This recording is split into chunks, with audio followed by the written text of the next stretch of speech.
Горноспасатели в круглосуточном режиме продолжают поисковую операцию на руднике «Мир». В шахте в среднем по 6-8 часов в день работают группы до 80 человек. Работа осложнена измененным после исхода воды профилем выработки, глиняной взвесью и искореженным металлом. Сегодня также продолжатся попытки установить связь с заблокированными людьми. Работают водолазы.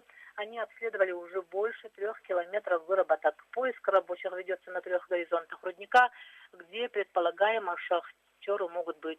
Следственным управлением Следственного комитета России по Республике Саха-Якутия возбуждено уголовное дело по факту происшествия на руднике.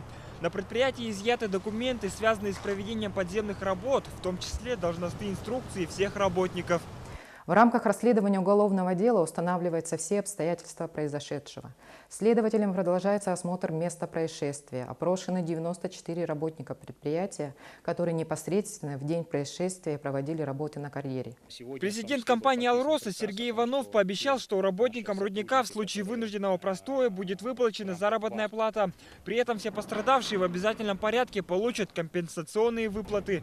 Также накануне был подписан приказ об установлении повышающего коэффициента к зарплате для тех сотрудников, которые участвуют в обеспечении безопасного ведения спасательной операции. Наши сотрудники, которые в рамках вахт спускаются в рудник, для них был установлен коэффициент к зарплате 2. То есть они будут получать вознаграждение в двукратном размере в связи с во время участия в спасательно-поисковой операции.